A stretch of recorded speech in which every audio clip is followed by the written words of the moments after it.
প্রথমত আমি খুব হ্যাপি হয়েছি যে এই হাফিজি চ্যারিটেবল ট্রাস্ট এবার জুলাই আন্দোলনে, জুলাই গণ অভ্যুত্থানে প্রচুর ভলান্টিয়ারিং করেছে।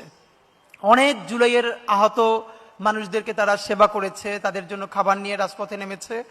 ঠিক এই যে জালেমের সাথে মাজলুমের লড়াই, এই মাজলুমের পক্ষে দাঁড়ানো, তাদের লাইসেন্স বাতিল হয়ে যেতে পারতো, তাদের অনেক ক্ষতি হতে পারতো, এই ঝুঁকিটা নিয়েও যে তারা নামলো, এই জন্য তাদের জন্য দোয়া এবং শুকরিয়া জানাচ্ছি। দ্বিতীয়ত আমার মনে হয় যে আমি পড়ে এবং দেখে ছোট দুটো পরামর্শ শুধু বলতে চাই ছোট ভাই হিসেবে আপনাদের। যেটা লেস সিগনিফিক্যান্ট সেটা আগে বলি, সেটা হচ্ছে যে বাংলাদেশে হিজড়া জনগোষ্ঠীদেরকে নিয়ে আপনাদের দেখলামও কাজ করবার জায়গা আছে এবং আপনারা কাজ করতেও চান। বরং আমরা এটা দেখলে সব থেকে হ্যাপি হব যে হিজড়াদের, আমাদের যে হিজড়া ভাই বোন, এই যে জনগোষ্ঠীটা, এদেরকে নিয়ে সব থেকে বড় কাজটা যদি বাংলাদেশে হাফিজি চ্যারিটেবল ট্রাস্ট করতে পারে, এর থেকে মনে হয় বড় আর কোনো কাজ হবে না। এবং সেইটা এই যে বাংলাদেশে যে আলেম ওলামারা এটা করে না সেটা করে না, বরং আমার এটা বিনীত দাবি যে আপনার বড় একটা কোনো গ্র্যান্ড প্ল্যানিং এর মধ্য দিয়ে তাদেরকে ওখানে পড়াশোনা করানো, শুধুই দিনই পড়াশোনা না, অফকোর্স এর সাথে কারিগরি ট্রেনিং থাকবে, তারা ওখান থেকে বের হয়ে যেন ট্রাফিক কন্ট্রোলের কাজ করতে পারে অথবা যে কোনো কাজ করতে পারে। ওটার একটা অফকোর্স আপনাদের প্ল্যানে আছে আমি জানি, এরপর ওটাকে একদম বড় করে আনা যায় কিনা, এটা আমার প্রথম কাইন্ডলি আপনাদের প্রতি বিনীত পরামর্শ। দ্বিতীয়ত আর একটা যেটা দেখলাম, আফগানিস্তান থেকে পর্যন্ত আপনাদেরকে কল করা হয়েছে এই কাজটা করবার জন্য। যখন আমি শুনছিলাম যে আপনাদের টিম মেম্বার 8 জন শহীদ হয়েছেন, মানে এটা তো আসলে এর প্রতিদান তো শুধু আল্লাহ তাআলাই দিবেন। কিন্তু আমি বরং বলতে চাই যে আপনারা যেরকম মেডিকেল কাজ করবার চেষ্টা করছেন, হাফিজি চ্যারিটেবল ট্রাস্ট দিয়ে বাংলাদেশের সব থেকে বড় নারী ও শিশু একটা হসপিটাল করা যায় কিনা। কারণ একটা হসপিটাল যদি দাঁড় করানো যায়, এই হসপিটালকে কেন্দ্র করে আপনার শত শত নার্স তৈরি হবে, স্টাফ তৈরি হবে, ডক্টরস তৈরি হবে। আপনি তখন যে একটা স্কিল ফোর্স পাবেন, আপনি দুনিয়ার সব জায়গা পাঠাতে পারবেন।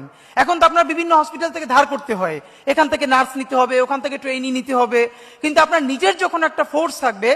এবং আমি অফকোর্স চাই হাফিজি চ্যারিটেবল যদি করে তাহলে সেটা নারী ও শিশু হসপিটালে, কারণ বাংলাদেশের যে কমন কথা, আলেম ওলামারা নারীদের ব্যাপারে কথা বলে না, তাদের ব্যাপারে তাদের কোনো কনসার্ন নাই। সুতরাং বাংলাদেশের সব থেকে বড় নারী ও শিশু হসপিটালটা যদি এই হাফিজি চ্যারিটেবল ট্রাস্ট থেকে হয় এবং পরবর্তীতে এর একটা করে শাখা প্রত্যেকটা বিভাগে, তারপরে যদি সম্ভব হয় জেলায়, তারপরে যদি সম্ভব হয় উপজেলায়, হাজারটা কাজ না করে একটা কাজে ফোকাস করা, যে আমাদের হাজার হাজার লক্ষ লক্ষ নারী যারা ইভেন আমাদের ভাইয়েরা, তার নিজের স্ত্রীর, গতকালকে আমার এলাকায় একটা খবর পেলাম যে তার স্ত্রী মারা গেছে, এখন সে খুব বিলাপ করে কান্নাকাটি করতেছে। তার স্ত্রীর 1.5 বছর ধরে বুকে প্রচন্ড ব্যথা। সে যতদিন পর্যন্ত ঘরে কাজ করেছে ফাইন, কিন্তু যখনই সে কাজ করতে পারছে না, সে আর একটা বিয়ে করে ফেললো। এই ভদ্র মহিলাকে ট্রিটমেন্ট দেওয়ার, তার পিছনে খরচ করবার, তার বাবা নাই, মা নাই, ভাই নাই, বোন নাই। সত্যিকার অর্থে এই যে পুরুষদের প্রতি ডিপেন্ডেন্সি আছে তো অবশ্যই, কিন্তু কয়জন পুরুষ ইনসাফের সাথে সেই কাজটা করতে পারে, এটা তো সত্য কথা, আমরা কয়জন পারি। সুতরাং নারীদের জন্য এমন একটা জায়গা করা, সেটা হাফিজির হাত ধরে যদি হয়, যে কোনো নারী বাংলাদেশের যে পর্যায়ে থাকুক, তার স্বামী তাকে চিকিৎসা না করাক, তার ভাই বোন না করাক, সে ওখানে আসলে যেন চিকিৎসাটা পায়। এবং আমরাও আপনাদেরকে বলছি, হাফিজি চ্যারিটেবল ট্রাস্ট যদি এরকম একটা উদ্যোগ নেয়, গ্র্যান্ড প্ল্যান নিয়ে, যে তারা ঢাকায় শুরু করবে, এবং এমনও হতে পারে যে অনেকে, আপনারা জানেন দক্ষিণ ভারতে যে মেডিকেল সিটিটা হয়েছে, এখানে কিন্তু যারা 3-4 মাসের জন্য চিকিৎসা করাতে যায়, ওখানে ছোট ছোট বাসা পর্যন্ত ভাড়া পাওয়া যায়, যেখানে হান্ডিপাতি সব আছে, যে সেখানে গিয়ে ভাড়া থাকতে পারবে। তো এরকম একটা পুরো মেডিকেল সিটি করা যায় কিনা ঢাকার অদূরে কোথাও, যেখানে এখনো জমির দাম কম, বড় কমপ্লেক্স থাকবে, যারা দীর্ঘ সময় চিকিৎসা নিবে তারা অল্প টাকায় ভাড়া দিয়ে সেখানে থাকবে। এটা যদি আপনারা একটা শুরু করেন, ইনশাল্লাহ আমরাও সর্বতভাবে এই ফান্ড রাইজিং এর জন্য আপনাদের সাথে থাকবো। আমরা রাস্তায় রাস্তায় হাঁটবো, গ্রামে গ্রামে আপনাদের সাথে যাব, যাতে বাংলাদেশের সব থেকে বড় নারী এবং শিশু হসপিটাল, যাতে স্বল্প মূল্যে, কারো কারো জন্য বিনামূল্যে এই চিকিৎসাটার ব্যবস্থা করা যায়।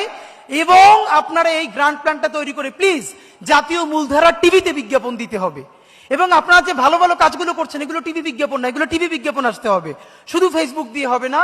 তো আপনাদের প্রতি বিনীত অনুরোধ যে যদি এটা করা সম্ভব হয়, যে একটা দেশব্যাপী সব থেকে বড় নারী ও শিশু হসপিটাল, যেটা একটা পর্যায়ে বাংলাদেশের উপজেলা ইউনিয়ন পর্যন্ত যাবে, সেইটার ফান্ড রাইজিং এর জন্য আমরা তো আর পয়সা দিতে পারবো না, নিজেরাই খয়রাত করে চলি, কিন্তু যদি মনে হয় আপনাদের সাথে হেঁটে হেঁটে আমরা মানুষের কাছে ভিক্ষা চাইলে এই হসপিটালটা দাঁড়াবে, ইনশাল্লাহ আমরা আমাদের সময় দিয়ে আপনাদের সাথে থাকবো। আর দ্বিতীয়ত হিজড়া জনগোষ্ঠীর জন্য অবশ্যই এমন একটা কিছু করা দরকার বাংলাদেশে, যেন এটা শুধু দেখানোর জন্য না, যেন এই রোল মডেলটা হয় যে হিজড়া জনগোষ্ঠীরা যাদের সাথে আমরা এখন পর্যন্ত একটা ওয়াশরুম শেয়ার করতে চাই না, তাদেরকেই যেন মানুষ সব থেকে স্কিল ফোর্স হিসাবে একটা চাকরি দিতে পারে, এবং সেটা সব থেকে বড় কন্ট্রিবিউটার যেন হাফিজি চ্যারিটেবল ট্রাস্ট হতে পারে। সুতরাং এখন একটা নতুন বাংলাদেশে যেহেতু আপনারা ইনশাল্লাহ স্বাধীনভাবে কাজ করবার আমরা সবাই কিছুটা হলেও সুযোগ পাচ্ছি, এই সুযোগে আমরা যেন এই কাজগুলো করতে পারি। অবশ্যই ইনকিলাব মঞ্চ, ইনকিলাব কালচারাল সেন্টার সাধ্যমতো আপনাদের সাথে আছে, আমাদের জন্য দোয়া করবেন। আসসালামু আলাইকুম।